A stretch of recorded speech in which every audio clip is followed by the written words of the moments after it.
Got this here, Bill. Thank you. Sure. I'm Bill S., and I'm an alcoholic. Hi, Bill. And I appreciate the opportunity to be here tonight. I'm from Seattle originally, Capitol Hill. I've never been to this meeting, but it's good to know that it's here. We have 29 minutes and 35 seconds. I drank for 30 years. I've been sober for 30 years. We don't have time for the entire story. So rather than trying to qualify, just believe me when I tell you that I started drinking when I was 8 years old, intentionally altering my reality at 8. And we drank and partied and drugged through the 60s, through the Marine Corps, through the 70s, and into the 80s. I'm a blackout drunk, meaning that when I start, I have no idea where I'm going to wind up or how I'm going to get there. Now, I've started drinking in Seattle and woke up in Denver. I started drinking in Bellevue and woke up on the wharf in San Francisco with no recollection of what took place in the interim. I've told people that story, and some people don't understand it and therefore don't believe it. There are others who have had blackouts. I could be standing, talking to a human being, making perfect sense at an airport, getting on an airplane. Now, granted, this was in the days before, security. But I was a blackout drunk, big time.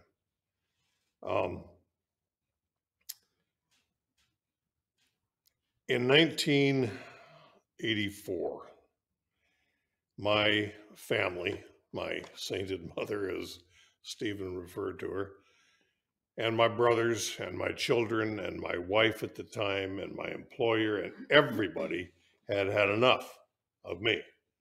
They were done. They weren't interested in my stories. They weren't interested in my excuses. They just knew that I had to get sober. I had to stop doing what I was doing because I had become a danger to everyone. I, however, was not an alcoholic, and I was certain about that. So what I said to them in this, it wasn't really an intervention. It was just a series of discussions and meetings and phone calls, that if I could get sober, if I could stop drinking for a year, would they leave me alone? And they laughed. So, of course, you can't get sober for a year. What are you, nuts? So being the stubborn individual that I am, I stopped. I put the bottle down, and that was on the 1st of March, 1984. And I didn't pick it up, and I didn't drink, and I worked, and I went through my life. My mother was no longer concerned for my welfare. My wife was no longer irritated with every single thing I did. My children had hope. My employer was impressed. I'm a lineman by trade. I build power lines for a living, which is an interesting trade for a guy that was drunk all the time. I learned along the way to subsidize my early morning recovery with non-conference approved dry goods in powder form. But that's not Alcoholics Anonymous. That's another program altogether. At any rate, I didn't drink. I didn't drug. I didn't do anything that annoyed people or was illegal for a year. And on March 1st, 1985, I thought, well, okay, this is working pretty well. Again, nobody's mad at me, blah, blah, blah. So I didn't drink. And I had bought some property up in Chimacum on the Olympic Peninsula, and I started building a house.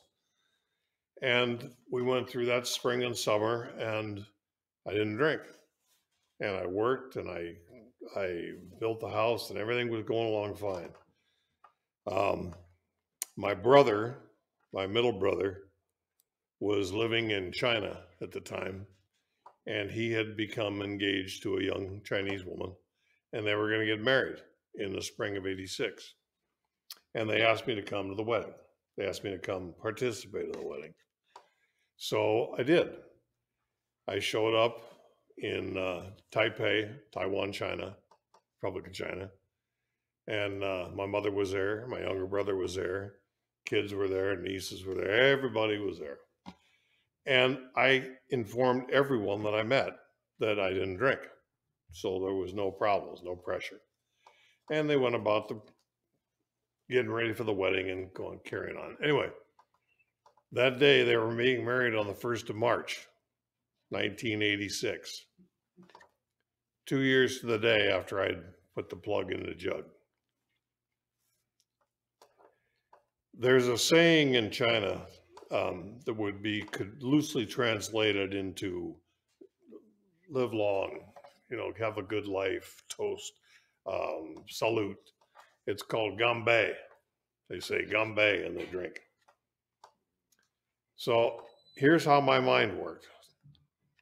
I've been clean for 2 years. I haven't had any problems. I'm in a country where nobody knows me. What's the harm? Now, at the time, or during that 2 year period, I didn't go to AA. I just didn't drink. And you can just imagine what I was like. But I had not read this paragraph because I hadn't read a big book. The paragraph at the end of More About Alcoholism, it says, the alcoholic at certain times has no effective mental defense against the first drink, except in a few rare cases. Neither he nor any other human being can provide such a defense. His defense must come from a higher power. Okay, not having read this and being raised in a religion that had to do with, shall we say, a punishing God. I was not particularly, in fact, I wasn't religious at all, and I had no spirituality, and I didn't care, and I didn't want to hear about it. But I had not read this, and I didn't know about this. So I started to ganbei all over the place. My job as the eldest son was to escort my mother through this reception. And at every table, they would have a little pewter shot glass full of some kind of Chinese firewater. I don't know what it was. And a tankard of Taiwan beer. So we would ganbei and visit. And we would go to the next table. And we would ganbei there. And we would visit. And at each table, I took a shot of this whiskey and didn't seem to be having any problems at all. And I was pretty impressed. I thought, okay, this is good. I've been clean for 2 years. I haven't had a drink. I've got all this sobriety saved up, right? 2 days later, I came out of my my blackout face down in a hotel room with people that not only did I not know, but I had no business being with. They thought I was a lot of fun. They were probably you could describe as a local talent, I suppose. And I had made use of them and they had made use of me. And I had never done that before. And I have never done it since. But that was March 3rd, approximately, 2nd or 3rd, 1986. And I had to find my family. So the only Chinese that I knew was how to introduce myself politely and also how to explain where my brother lived. I got back to his house, 3-piece suit and all, and he asked me where I'd been. And I said, well, I think I was poisoned because no human being could possibly feel like this. after just a couple of drinks. He said, you drank nonstop for 12 hours. And yeah, you were the life of the party, all right. And you were throwing money around like you had it to burn.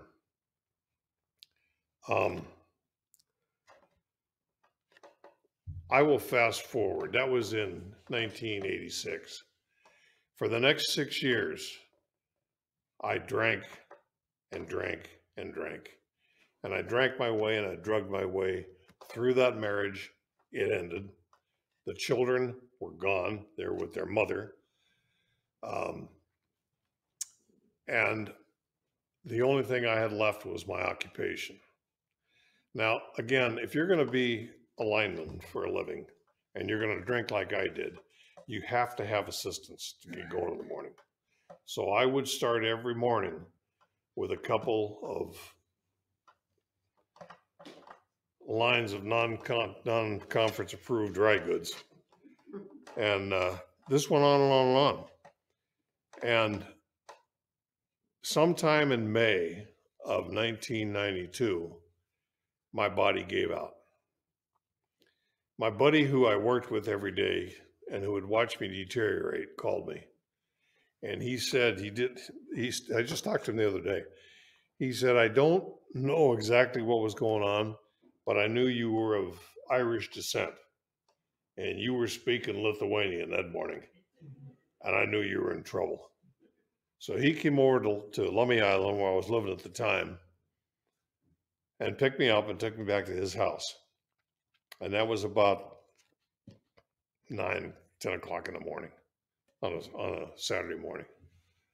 And a few hours later, I was sitting in his garden with his wife, and they had contacted my son, who was, I think, 18 at the time, 18 or 19.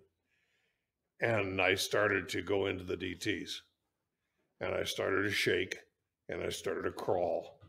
And it was truly terrifying to me because I didn't know what was happening. I mean, everybody's heard about delirium tremens. I had not, or I had never known anyone that had gone through them. So apparently they had a conference, and my son and my friend Gary and his wife Terry decided probably the best thing to do would be to take me into St. Joe's Medical Center. So they did, and I lapsed into a coma.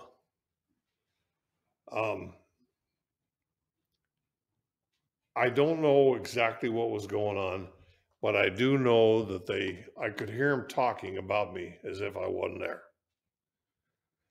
or as if I'd already departed. And I remember having this thought. They sent for my kids. Their mother would not let my daughter come. She was underage at the time. My son was there with me. He and Gary were in the hospital. They left, and they were basically waiting for me to die. They were pumping me full of Librium and Valium and trying to get my blood pressure under control, my heart rate under control, and it wasn't working. Now, I had already proven, I think, at that point, that I didn't really care about living. But the thought occurred to me, God help me. And I don't even know what I was asking for help from, because I didn't care anymore. I was done. But in retrospect, I think I just didn't want to die that way.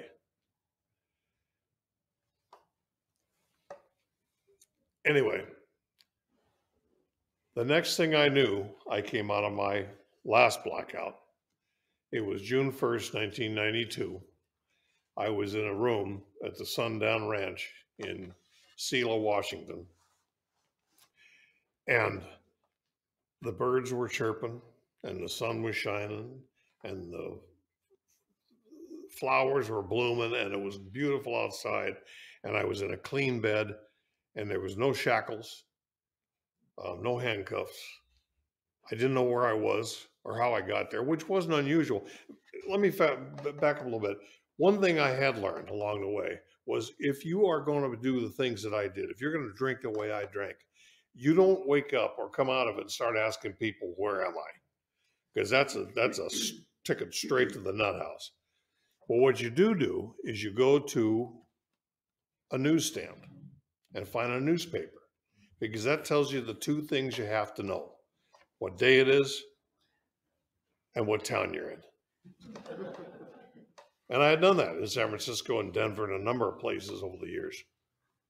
Now I'm in this place and I'm in this bed, and it's just, I don't know, I had this feeling of peace, I guess. And I looked over on the nightstand next to me, and there was a hardcover of this blue book that said Alcoholics Anonymous. And no kidding, my thought was, so this is what it's come to. What in the name, how, oh. So I sit up on the edge of the bed, and these rooms are set up so there was 2 rooms with a bathroom between them. And there was a guy named Tom from Olympia. That's all I know about him. And he comes walking in, he says, "Good morning." I said, "Good morning. I got a question." He says, "You're at the Sundown Ranch in Selah, Washington. It's June 1st, 1992. Everything I could have got from a newspaper, right? So for the next few days, Tom and others would escort me from my room to the breakfast, to the mess hall, from there to these groups, from there to meetings. And we did this thing. If anybody's ever been in a treatment center, you know the routine. And I just sat and listened because I didn't know what was going on. I was thoroughly confused. My body was, I'm 6'1". I weigh about 210 right now. I was 137 pounds. There was nothing left. I was still fighting, of course, because in my head I was, 22 and a tough guy. But I didn't know where I was, or I didn't know what to do now. Every night after everything settled down and before lights out, everybody would go out to this fence line. They'd stand along the fence and they'd talk and they'd smoke and they'd, whatever. And so I'd be out there with them and we'd be visiting. And on the morning of the 5th of June, I had been in this place for 5 days. And for the first time, for the first morning, I wasn't certain. I was certain that I was not going to mess myself if I went to the bathroom. I was certain that maybe I'd stopped shaking. I was starting to feel good. I could drink coffee with one hand. And I started to think about my life and where it had taken me. All right, I got 10 minutes left, so I'm going to jump right to what happened. This God character that I had no use for and didn't want to even acknowledge became operative in my life that day. It was the evening of the 5th of June, and I was standing on the fence line, and there was a guy came walking up and stood next to me, and his name was Hank. And Hank had the biggest arms I've ever seen in a human being, and on one arm was two little black circles that signified as steel balls. And there was a chain that ran between them that he'd cut with a knife the day he got out of prison. And he said, "What's going on?" Well, anybody that's ever done any crime knows first thing you don't do is start telling people you're going to do a crime, right? But I started talking to this guy, and I started talking about these 2 people in my life that I was going to end. This was it. I had made my mind up. It didn't matter to me. I was going to take these 2 people off the planet. And I started talking to him. He says, "All right." He says, "Well, I just got out of Walla Walla." He says, "I did a 10-year bit for manslaughter." And that's where you're headed. And only it's not going to be manslaughter because you've already told me about it, and you probably told other people, and it's premeditated, and they're going to hang you. That's where you're going to wind up, at the end of a rope or with a needle in your arm. By the way, in those days, they were still hanging people in Washington. I said, "Yeah." He says, "Yeah." He said, "You want to hear a solution to your problem?" I said, "Sure." I'm not interested, but I said, sure. So he says, you got a big book? I said, yeah. He says, I want you to open it up to the second to the last chapter, and it's called Freedom from Bondage. And I'm not going to stand up here and read a big book at you because that irritates me when people do that. But the second to the last or third to the last paragraph says, if you have a resentment you want to be free of, if you pray for the person or people you resent, you'll be free. And it goes on. He says, I want you to take this big book, go back to your room, and read that. And then come back and tell me what you think. So I did.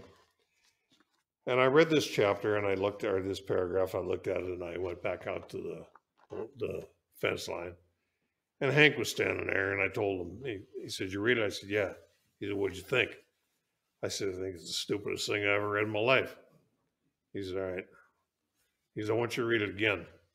Only this time, get on your knees. Well, I hadn't been on my knees since, I don't know, I was 8, 9 years old. And I wasn't going to get on my knees this day. But I went back to my room and I started reading this. Now, someday I'm going to be able to tell this story without getting all emotional, but I hope not. I start reading, if you have a resentment you want to be free of. If you pray for the person or thing you resent, you'll be free. If you ask in prayer everything you want for yourself to be given to them, you'll be free. And it goes on. And it says, where you used to feel bitterness, resentment, and hatred, you will now feel compassion, understanding, and love. I'm reading this thing, and suddenly, I don't know how it happened. I blacked out. I'm on my knees. And I'm saying this, I'm reading this thing, and I'm thinking about these two people.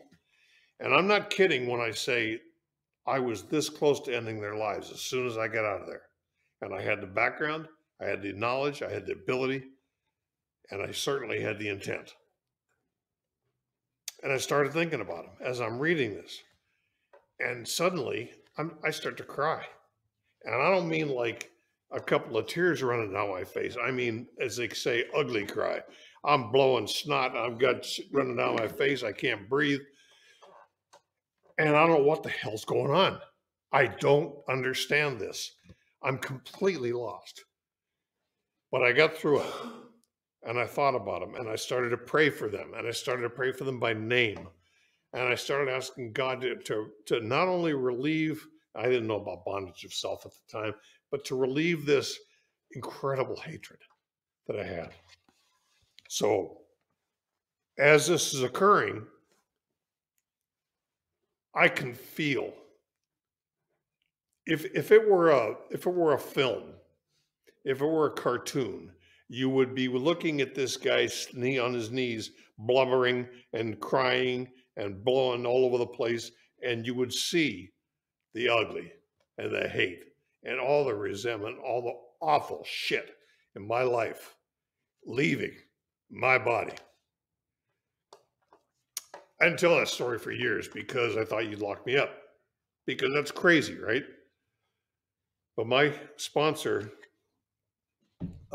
told me that it was incumbent upon me, I had to look that up. It was incumbent upon me to tell that story. So I got myself all cleaned up and dried off, and I went out to the fence because I was excited to tell Hank, and Hank wasn't around. I couldn't find him. And people were talking to me. I said, where's Hank? He said, Hank who? Sorry, I'm not buying this bullshit. I want Hank with the big arms, Hank with the black shirt. Hank, he just got out of the joint. And they're looking at me. Now, there's all kinds of things that happen to people in early sobriety. Everybody knows that. I don't know what happened. I don't know how this came to be. I didn't come up with this nonsense on my own. But that night, I read that at Hank's direction. I can't explain it. The God of my understanding is something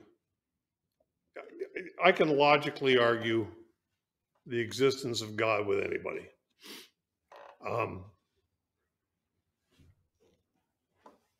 But God can't exist in a logical world, in my logical world. I can't anthropomorphize God. I can't think of God in human terms. I can't think of God as a male or a female, because none of that ever made sense to me in my past. But starting that day, I started to understand that there was a feeling that was so incredibly powerful that it was undeniable.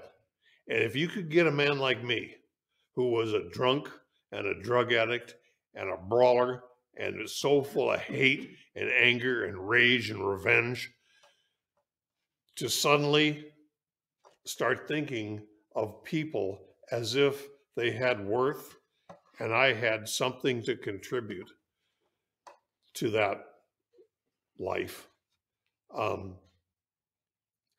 God isn't in my head. God's in here. So I have this feeling, this awareness of this power greater than me. I had taken the first step. No shit, I woke up in this dry out. But the second step occurred to me. I don't mean I thought of it. I mean, it occurred in my life on the 5th of June, 1992, in that room and on that fence line. That's when I came to believe. Not that I'd ever, that God could restore me to sanity. Restoration implies prior possession, right? I don't think I ever had that. And there are people in this room that can attest to most of my life before 1992 that sanity had nothing to do with it, nor did gentleness or kindness or love. But all that rage and all that hate was taken from me that day. And all I had to do was ask, and it occurred. So that's a real brief synopsis of my story. I used to worry that you'd lock me up. I mean, like in a rubber room lockup. But I believe my sponsor that if that occurrence, if you can look at a man like me and know what I was like and know what I'm like now and know that the change was dramatic, but it was so deep and so powerful and so undeniable that only a supernatural power could give that to me. At any rate, I'm very, very grateful to be here. I appreciate my friend Stephen asking me to come and share my story. And thank you, Wally, for what you had to say. And thanks to all our newcomers and my friends from Whidbey Island. We have a meeting every Sunday morning at 8 o'clock. And it's my job to open up the meeting and then ambush someone into sharing something that's on their mind. So see you all tomorrow morning.